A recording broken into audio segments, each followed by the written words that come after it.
The Philippines has been shipping our middle class abroad, and we're calling it a success. For decades, the Philippines has glorified its overseas Filipino workers. We boast about their remittances, and we call them modern-day heroes. But they're not just heroes. They're victims of a government that has failed to create enough opportunities at home. It's a symptom of a broken system that made leaving their only option. Is this the future we want for our country?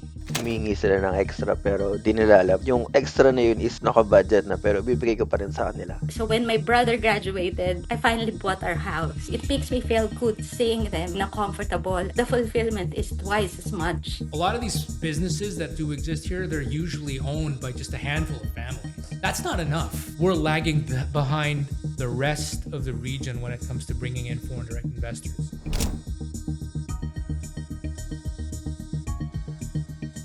Before we dive deeper into this story, I just want to say, if you believe in videos that tell the truth about what's really happening in our country, please take a second to subscribe, like, and share your thoughts in the comments. It really helps to grow this channel, and it keeps me going so I can keep making videos like this for you and every Filipino who still believes that we can build something better together.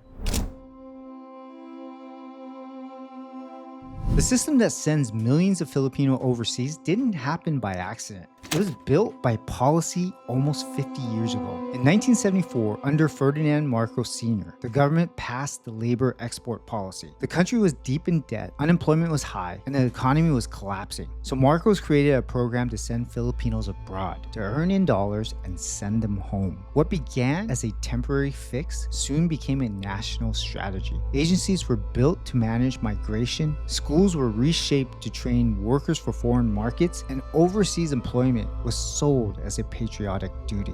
After Marcos, every government kept the policy alive because remittances became too important to lose. In 2024 alone, OFWs sent home over $38 billion.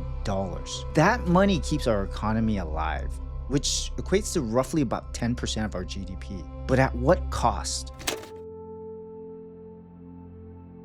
This is Lem's reality. As the eldest son, he felt the unspoken responsibility to provide for his parents and siblings. His local job wasn't enough, so he made the painful decision to leave home and work abroad. But distance brought new challenges. Expectations kept growing, and the weight on his shoulders got heavier with every paycheck he sent back.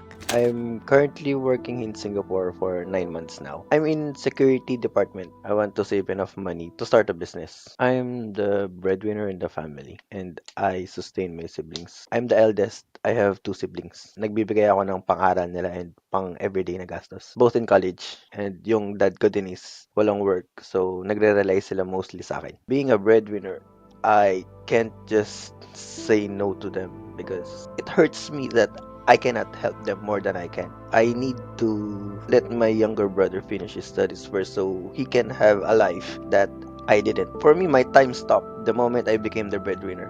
May times na sobrang tight kapag nagpapadala ako na humingi sila ng extra pero di nila alam. Yung extra na yun is naka-budget na pero bibigay ko pa rin sa kanila. When they're asking for more, hindi ko na alam saan ako kukuha. Lem's story is one of sacrifice, but also of struggle. And he's not alone. Millions of OFWs quietly face the same emotional battles every single day. For every painful story of struggle, there are also hundreds of inspiring stories. These are OFWs who have turned sacrifice into opportunity and heartbreak into hope. One of those stories is Fernandez. Anne was a single mother when she had to make the hardest decision of her life, leaving her 6-month-old son in the care of her parents to go work abroad. She missed his first words, the first day of school, and every milestone that a mother dreams of. But she kept reminding herself why she was doing it, to give her family a better future. Anne started in the UAE as a draftsman and worked her way up, lending her skills to world-class projects, everything from resorts to subdivisions to the Burj Khalifa itself.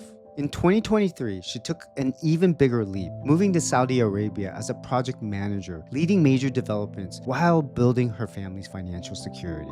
In our conversation, Anne opens up about the sacrifices she made as a mother, how she achieved financial success, and the practical steps every OFW can take to secure their future. So I'm the eldest. Ako yung naging breadwinner. Mababa ang sweldo sa Pilipinas. So what forced me talaga na mag-abroad is when I got pregnant. Actually, unplanned pregnancy yun. As soon as I gave birth, so parang 6 months lang, nag-decide ako na mag-work abroad kasi booming ang Dubai noon. So sumama ako doon sa office mate ko.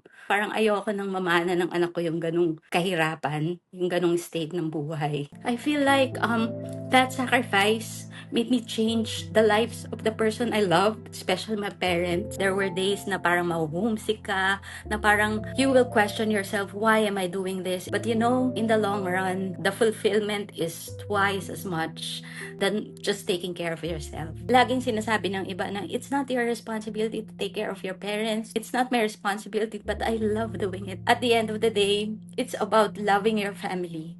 Her story proves that while the journey is hard, it can be transformational. So many OFWs are already sacrificing so much, leaving home, adjusting to new cultures, and then on top of that, they're getting charged huge fees just to send money back.